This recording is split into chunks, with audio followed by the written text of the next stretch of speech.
சிறு வணிகர்களின் கடைகளுக்கு அமலாக்கத்துறை அபராதம் விதிப்பது தொடர்ந்தால் மாநகராட்சி தலைமை அலுவலகம் முற்றுகையிடப்படும் என்று வணிகர் சங்க பேரவை சார்பில் தெரிவிக்கப்பட்டுள்ளது.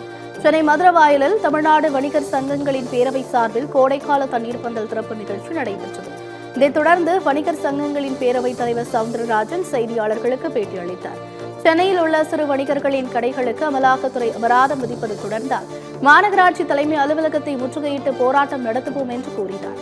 மத்திய மாநில அரசுகள் பாரம்பரிய சிறு வணிகர்களை கண்டுகொள்வதில்லை. இதனால் விலை குறைப்பு என்ற பெயரில் வாடிக்கையாளர்களை தங்கள் பக்கம் ஈர்க்கும் கார்ப்பரேட் நிறுவனங்கள் சிறு வணிகர்களை அழிக்கின்றனர் என்றும் சவுந்தரராஜன் தெரிவித்தார்.